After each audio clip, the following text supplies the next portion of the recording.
수원서부교회 여름 이야기 주제가 여름 그 이름을 부르다인데, 여름과 이름이 라임 그 돌림자라는 거 아십니까?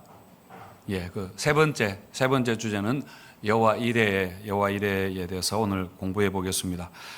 창세기의 중심이 아브라함 이야기이고, 그 중에서도 가장 극적인 장면이 있다면 바로 오늘 본문이라고 볼 수 있습니다. 아브라함 이야기는 창세기 12장에서 시작하고 22장에서 거의 마무리가 됩니다. 물론 그 뒤로도 23장, 24장에 아브라함 이야기가 아브라함이 나오지만은 그것은 각주나 혹은 부록의 같은 말씀이고, 아브라함에 관한 본론적인 이야기는 오늘 22장으로서 거의 끝이 나게 됩니다. 아브라함이 175세에 죽었으니까 오늘 본문 이후에도 수십 년을 더 살았습니다. 그리고 후처를 또 이렇게 사람하고 후처를 드리고 6명의 아들을 더 이삭 말고 또 낳았습니다. 하지만 성경은 그런 것에 대해서 별로 관심을 가지지 않습니다. 여기까지 충분하다. 아브라함 이야기는 이것으로 충분하다라는 것이죠. 아브라함 이야기는 창세기 12장 1절에서 너는 너의 고향과 친척과 아버지의 집을 떠나 내가 내게 지시할 땅으로 가라 하면서 시작이 됩니다. 그냥 가라 하신 게 아니라 약속을 주시면서 가라고 하셨습니다. 당시 아브라함에게 가장 큰 문제가 아들 문제였는데, 당시에 사라가 불임이었거든요. 그래서 아들과 자손 복을 약속하시면서 가라고 그렇게 하십니다. 그래서 아브라함은 하나님의 약속을 믿고 가나안에 왔는데, 근데 그 아들을 얻기까지 오랜 시간이 걸렸습니다. 25년, 75세에 떠나왔다가 100세에 얻었으니까 25년을 기다려야 했습니다. 그러다가 드디어 100세에 아들을 낳게 됩니다. 사실 그동안에 얼마나 아브라함의 마음이 힘들었겠습니까? 마음과 몸이 굉장히 고생을 많이 했을 텐데, 그렇지만 그 아들을 얻게 되었을 때 너무나 기뻤을 겁니다. 사실 생물학적으로는 완전히 불가능한 상태였는데, 그래서 거의 포기하지 않았습니까? 하지만 하나님이 기적으로 아들을 아브라함에게 안게 해 주셨습니다. 보통 소설이나 드라마 같으면 여기서 끝이 나야 합니다. 뭐 더 이상 이야기할 게 없겠죠. 그런데 아브라함 이야기의 핵심 문제가 아들 문제였는데, 이제 그 문제가 해결이 된 것입니다. 소설로 치면 위기나 갈등이 다 이제 절정해서 해소가 된 것입니다. 그런데 22장에 오늘 본문에 와서 아주 놀라운 반전이 일어나게 됩니다. 우리 1절과 2절을 같이 읽어보겠습니다. 시작. 그 일 후에 하나님이 아브라함을 시험하시려고 아브라함 하시니 그가 이르되 내가 여기 있나이다. 여호와께서 이르시되 내 아들 내 사랑하는 독자 이삭을 데리고 모리아 땅으로 가서 내가 내게 일러준 한 산 거기서 그를 번제로 드리라. 이렇게 말하는 겁니다. 그렇게 어렵게 얻은 그 아들을 번제로 바치라 하는 겁니다. 번제로 바치라 하는 것은 불로 태워서 하나님께 제물로 드리라, 그런 말인 것이죠. 그렇게 되면은 모든 게 다 리셋되어 버릴 겁니다. 다시 12장으로 돌아가는 것과 같게 되는 거죠. 이게 도대체 무슨 말씀인가? 과연 아브라함이 이 말씀에 순종할 수 있을까 하는 생각이 들 것입니다. 그런데 하나님은 아들을 주셨으면 된 거지, 왜 그걸 또 다시 뺏어 가려고 하는가? 왜 그걸 다시 내어놓으라고 하시는 걸까요? 왜 그렇게 하십니까?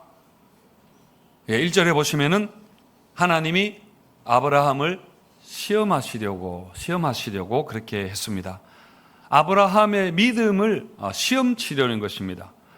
하나님이 아브라함에게 고향을 떠나라 했던 것이 믿음 학교의 입학 시험이라면은, 여기서 아들을 바치라 하는 것은 졸업 시험과 여러분 같은 거라 볼 수 있습니다.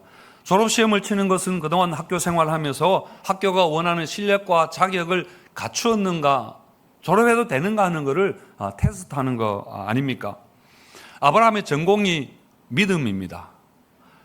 그런데 정말 믿음의 조상이라고 불려질 만큼 믿음이 되는가, 남들에게 믿음에 대해서 정말 당당하게 이야기할 만큼 되는가 하는 것을 시험하려고 하는 것입니다.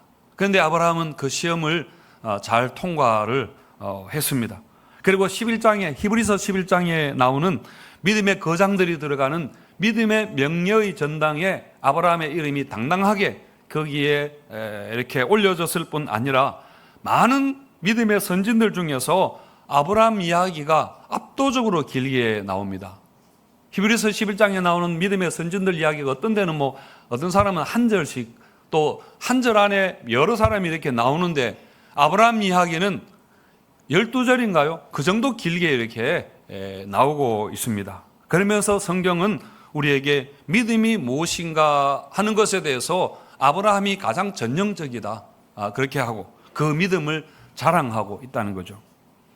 그런데 여러분, 우리가 한번 생각해 보시면은, 자, 여러분, 믿음에 대해서 이야기하면서 만약 아브라함 이야기가 아들을 얻는 것에서 그쳤다면은, 그러니까 22장의 사건이 없었다면은 자칫 우리로 하여금 믿음에 대해서 오해하게 만들 수 있습니다. 무슨 오해인가 하면은, 믿음이라는 것을 마치 우리가 원하는 것을 하나님에게 얻어내는 것으로 우리가 생각하게 한다는 겁니다. 거기에 머물게 한다는 것입니다. 그런데 여러분, 온전한 믿음은 오늘 22장에 나오는 것처럼 내게 있어서 너무나 소중하고 절대적으로 필요한 것을 하나님에게 얻어내는 그런 믿음이 아니라 그것을 하나님에게 다시 내어놓을 수 있는, 그게 바로 온전한 믿음이라 그렇게 말하는 겁니다. 그러니까 여러분, 믿음은 내가 원하는 것, 그것이 바로 이삭이겠죠. 우리 모두에게 이삭이 다 있습니다. 이삭을 하나님께 구하고 하나님께서 그걸 주실 것을 믿고 기다리는 것뿐만 아니라 아브라함처럼 어렵게 얻은 그 아들을 다시 하나님께 바치는 것입니다. 욥처럼 주신 이도 여호와시요 가져가시는 이도 여호와시니 오직 여호와의 이름이 찬송을 받을지라 하는 것입니다. 그리고 또 한 가지 오해는, 지금까지 아브라함의 순종은 마치 아들과 복이라는 약속 때문에 하는 조건적인 순종처럼 그렇게 여겨질 수 있는 것입니다. 12장에서 하나님 아브라함에게 고향을 떠나라 할 때는 복과 자손과 땅을 약속하시면서 그렇게 가라고 하셨거든요. 하지만 지금 22장에서는 그런 약속이나 어떤 보장도 하지 않으시고 그냥 그 아들을 내게 내어놓으라, 다시 하나님께 바치라, 그렇게 할 수 있는지를 보려고 하시는 겁니다. 그래서 이런 약속과 어떤 보장이 없어도 하나님을 신뢰하고 순종할 수 있는가, 그 정도로 하나님을 믿을 수 있는가 하는 겁니다. 여러분, 뭔가를 기다리면서, 보상을 기다리면서, 약속을 기다리면서 신뢰하는 것하고 이런 약속이 없이 오히려 불합리하고 정말 부당한 것을 하도록 요구를 받았을 때도 계속해서 우리가 신뢰하고 순종할 수 있는가 하는 것은 여러분 다른 문제이지요. 우리가 예수 잘 믿으면 하나님이 복을 주실 것을 기대하고 잘 믿는 것하고, 우리에게 불행한 일이 닥치고 어려운 일이 계속 일어나고 그래도 여전히 하나님을 신뢰하는가 하는 것은 여러분 다른 차원이라는 이야기입니다. 여러분, 온전한 믿음은 우리가 하나님께 내가 원하는 것을 구하는 것에 그치는 것이 아니라, 사실 그것도 여러분 큰 믿음입니다. 그것도 큰 믿음이지만은, 그러나 하나님이 내게 주신 것을 다시 하나님께 언제든지 드릴 수 있는, 그것이 바로 여러분 온전한 믿음, 그런 믿음이 있어야 됩니다. 세상에 그 무엇보다도 아들 이삭보다 하나님이 더 소중하다. 그래서 그 하나님께 나의 모든 것을 그렇게 드릴 수 있는 것이 여러분 참 믿음입니다. 여러분, 이게 참 순종입니다. 여러분은 어느 정도까지 하나님을 신뢰하고 순종할 수 있습니까? 어느 정도까지 신뢰하고 순종하시겠습니까? 하나님이 내게 뭔가를 주시는 것을 주시면은 순종하고 잘 되게 하면은 그렇게 신뢰하겠습니까? 아니면 내게 전혀 손해가 없는 정도까지는 내가 얼마든지 순종하겠다입니까? 약간의 희생이 있더라도 내가 크게 손해보지 않는, 내 삶이 크게 흔들리지 않는 정도까지 여러분 순종하십니까? 아니면은 아브라함처럼 정말 불합리하고 부당하다고 여겨질 때에도 여러분 여전히 여러분은 신뢰하고 순종하시겠습니까? 여러분 이렇게 내게 필요한 것을 구하고 얻는 그 믿음 정도가 아니라 그것도 귀한 믿음입니다. 하지만 우리는 그 믿음을 넘어서서 내게 있는 모든 것이 주님 주신 것임을 알고 그래서 내게 있는 것 주님께 기꺼이 드릴 수 있는 그런 온전한 믿음의 사람들 되시기를 축원드립니다. 이렇게 하면 이 믿음에 대한 하나님의 보답이 있습니다. 그게 바로 여호와 이레라는 하나님의 이름에 담겨 있습니다. 아브라함은 하나님의 명령을 듣고 이삭을 데리고 모리아 산으로 그렇게 가게 됩니다. 3일 걸려서 가게 되는데요. 우리 3절에서 5절까지 읽어보겠습니다. 시작. 아브라함이 아침에 일찍 일어나 그의 아들 이삭을 데리고 번제에 쓸 나무를 쪼개 가지고 떠나 하나님이 자기에게 일러주신 곳으로 가더니 제3일에 아브라함이 눈을 들어 그곳을 멀리 바라본지라. 이에 아브라함이 종들에게 이르되 너희는 나귀와 함께 여기서 기다리라. 내가 아이와 함께 저기 가서 예배하고 우리가 너희에게로 돌아오리라 하고 그대로 한번 뛰어나 보시고 아브라함이 모리아 산 아래에 도착했습니다. 그래서 눈을 들어 그곳을 멀리 바라본지라 그렇게 했는데요. 아들을 제사 지내야 하는 그 모리아 산 거기를 바라보는 그 아브라함의 마음이 여러분 어떨 것 같습니까? 우리에게 가장 귀한 것, 뭐 자식이든지 뭐든지 가장 귀한 것을 하나님께 드려야 하는 그곳을 바라보는 아브라함의 마음이 어땠을까 싶고요. 그리고 멀리 보았다 그렇게 했는데 그 멀리가 어디까지일까요? 아마 시간적으로 모리아 산보다 훨씬 그 너머까지를 바라보지 않았을까 싶습니다. 요한복음 8장 56절에 보시면은 예수님이 너희 조상 아브라함은 나의 때에 볼 것을 즐거워하다가 보고 기뻐하였느니라 그렇게 했거든요. 그러니까 그 멀리 바라보았다의 멀리가 아마 갈보리 산까지 어렴풋이 그렇게 보지 않았을까 하는 생각을 해보게 됩니다. 아무튼 모리아 산에 올라갈 때에 이삭이 아브라함에게 묻습니다. 아버지, 번제할 양은 어린 양은 어디 있습니까? 라고 합니다. 그때 아브라함이 뭐라고 대답합니까?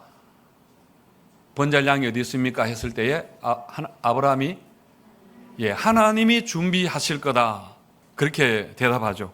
14절에 보시면은 아브라함이 그 땅 이름을 여호와 이레라 하였으므로 오늘날까지 사람들이 이르기를 여호와의 산에서 준비되리라 하더라 그렇게 했는데 하나님이 준비하시리라 했는데 그 말이 바로 여호와 이레라는 단어입니다. 자, 그런데 여호와 이레에서 여호와라는 것은 하나님의 이름인 것을 우리가 알고 이레라는 단어, 히브리어 단어는 크게 두 가지의 의미가 있습니다. 오늘 우리의 그 입장에서 볼 때 두 가지 의미가 있는데 한 가지는 보다라는 의미이고 다른 한 가지는 준비하다, 계획하다, 공급하다라는 그런 뜻이 있습니다. 그래서 아예 성경의 번역을 다르게 한 성경들도 많이 있습니다. 흠정역 성경, 킹 제임스 버전 같은 데는 하나님의 산에서 그것이 보여지리라, 보여줄 것이다 라고 그렇게 번역을 했고요. 지금 우리 성경이나 NIV 성경 같은 데는 그것이 하나님의 산에서 준비되리라 이렇게 번역을 했습니다. 우리는 이게 서로 다른 두 가지의 보다와 준비하다가 다른 뜻 같지만은 사실 히브리 사람들에게는 그게 전혀 문제가 되지 않습니다. 한 단어로 얼마든지 이해를 서로 했습니다. 제가 이걸 영어 단어로 한번 설명해 보실 텐데 양해해 주시기 바랍니다. 자, 보다라는 단어는 영어로 많은 단어가 있지만은 가장 대표적인 단어가 비전입니다. 비전. 내가 안 봐도 비데오다라고 여러분 말하잖아요. 그때 비데오가 보다라는 그 단어입니다.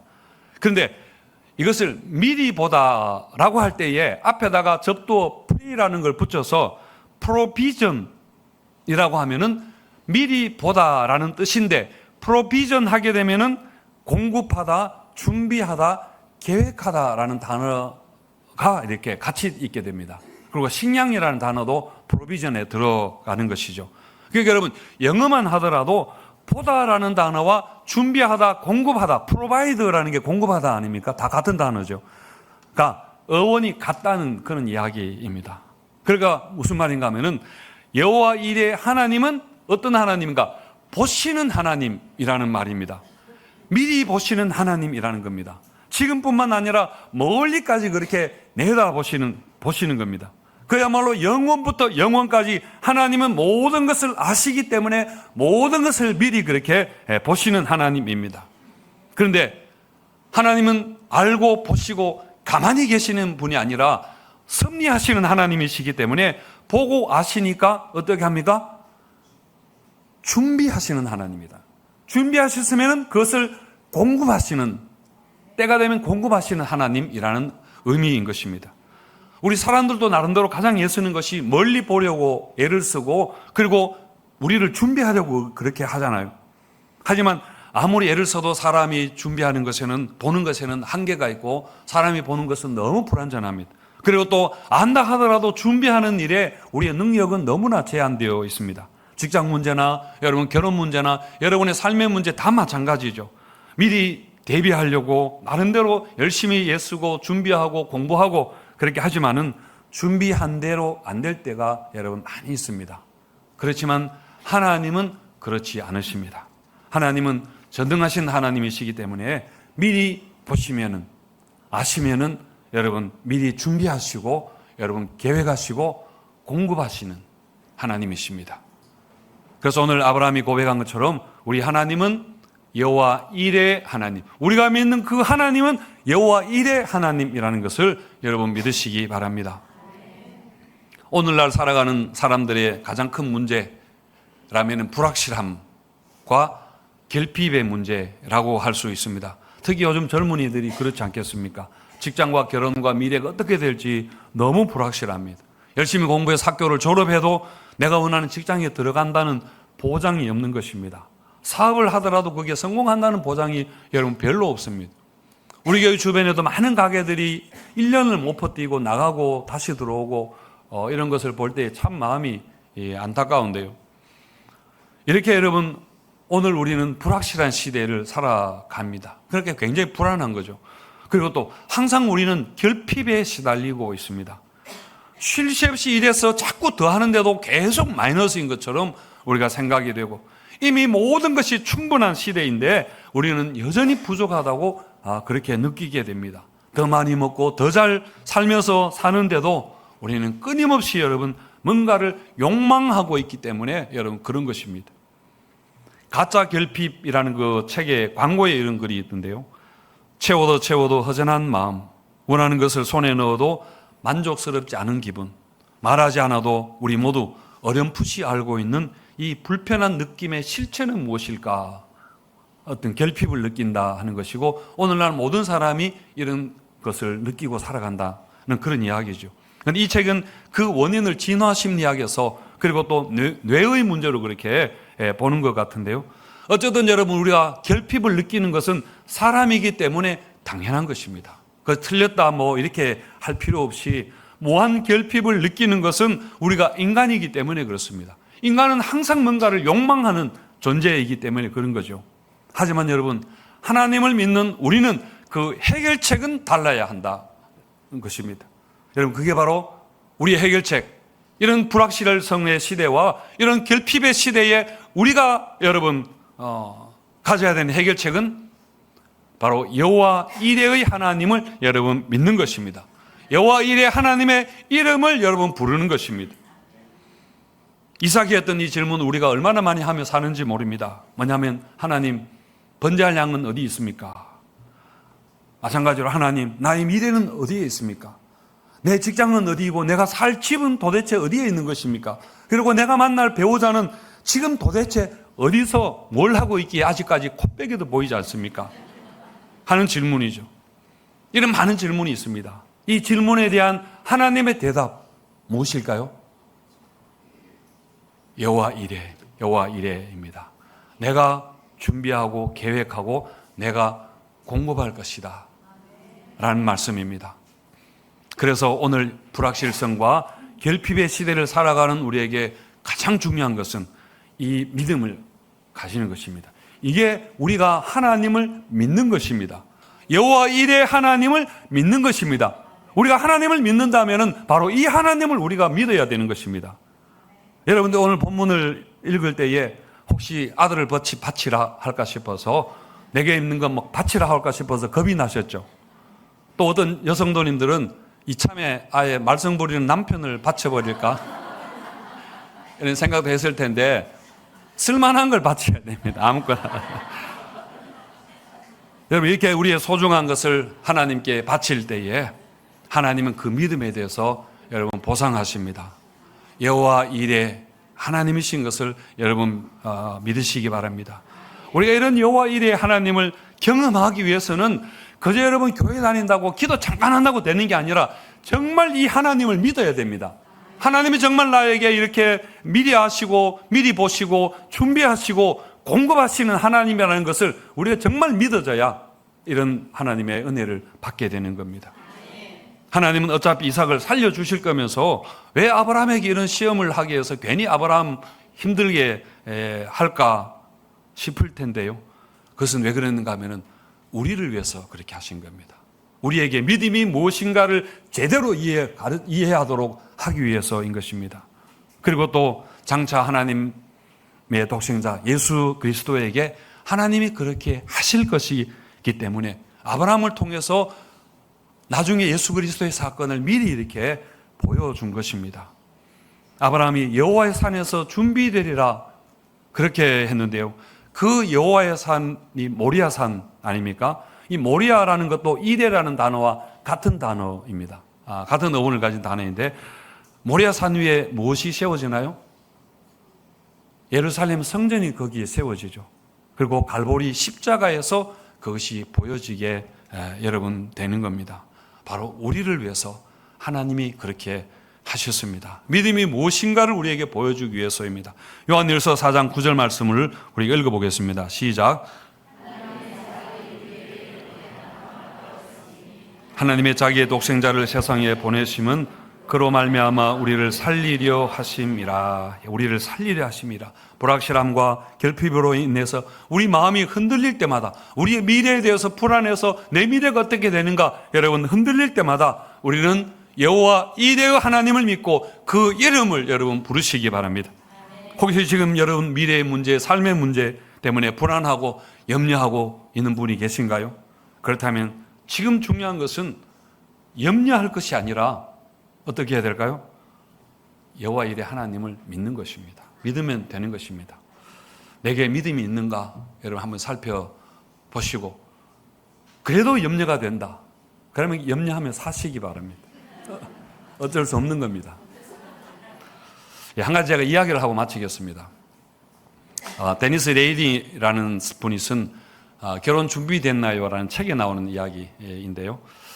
이 책의 저자 데니스 레이니에게 한 자매가 결혼 상담을 요청해 왔습니다.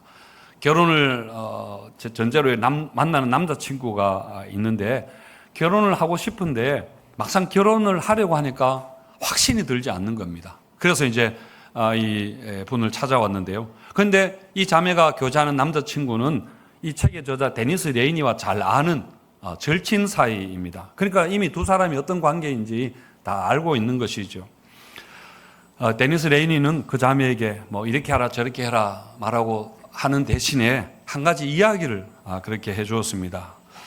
존이라는 소년이 있었는데 하루는 조니의 삼촌이 조니에게 와서 주머니에서 10센트짜리 동전 하나와 1달러짜리 지폐 하나를 보여주면서 조니야, 네가 오늘 이 10센트를 가질래?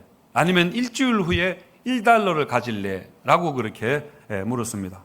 지금 10센트를 가지면은 감자칩 한 봉지를 사 먹을 수 있고 기다렸다가 일주일 후에 일부를 받으면은 고무공 하나를 가질 수 있습니다. 그런데 조니는 당장 감자칩이 먹고 싶었던 거죠. 그래서 10센트 동전을 선택했고 달려가서 그냥 감자칩 한 봉지를 금방 먹어 치워버렸습니다. 근데 조니는 다음 주에 이제 놀러 갔는데 조니의 친구들이 고무공을 가지고 그렇게 노는 것을 보았습니다. 근데 그게 또 너무 갖고 싶은 겁니다. 그래서 자전거를 타고 얼른 삼촌 집에 달려가서 삼촌, 그때 약속하신 1달러 주면 안 돼요.